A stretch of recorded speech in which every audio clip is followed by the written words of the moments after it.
Msanii wa muziki wa Bongo Flava TID ametuma notice ya kisheria kwenda kwa uongozi wa Kitambaa Cheupe akidai fidia shilingi milioni 500 kwa kudhalilishwa. TID kupitia mawakili wake wa Wakili Wako and Associates ametuma notice ya kisheria dhidi ya Kitambaa Cheupe anaodai kusambaza taarifa zinazomchafua, akiwataka watekeleze madai mbalimbali ndani ya siku 7. Kwa mujibu wa notisi hiyo, TID anadai kuwa mgogoro uliotokea baada ya maonyesho aliyofanya tarehe 17 Julai mwaka 2026 ulihusu makubaliano ya kimkataba kuhusu gharama za vinywaji, akisisitiza kuwa vinywaji hivyo vilikuwa sehemu ya kifurushi cha makubaliano ya maonyesho. Notisi hiyo inaeleza kuwa baada ya maonyesho, TID alitakiwa kulipa bili ya vinywaji yenye thamani ya shilingi 590,000, jambo ambalo alilipinga akidai tayari lilikuwa limejumuishwa kwenye makubaliano ya awali. Baadaye suala hilo lilifikishwa polisi na kusababisha kukamatwa kwake. Aidha, TID anadai kuwa baada ya tukio hilo, akaunti mbalimbali za mitandao ya kijamii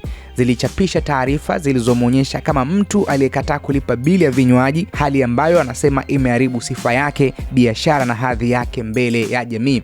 Kupitia notisi hiyo, TID amewataka Kitambaa Cheupe kuomba radhi kwa maandishi bila masharti, kuchapisha radhi hadharani kupitia mitandao ya kijamii, kuondoa machapisho yote yanayodaiwa kuwa ya kashfa, kuacha kutoa taarifa nyingine zinazodaiwa kumchafua, kulipa fidia shilingi milioni 500 kwa madai ya madhara ya sifa, biashara na hali yake ya kihisia, kuthibitisha kwa maandishi kuwa hawatatoa tena kauli zinazodaiwa kuwa za kashfa dhidi yake. Mawakili hao wameeleza kuwa endapo madai hayo hayatatekelezwa ndani ya siku 7 tangu kupokelewa kwa notisi hiyo, wataanzisha hatua za kisheria bila kutoa taarifa nyingine. Mapema siku ya leo, taarifa zilisambaa kwenye mitandao ya kijamii kuhusiana na TID kushindwa kulipa bill Kitambaa Cheupe, hali iliyopelekea kufikishwa polisi.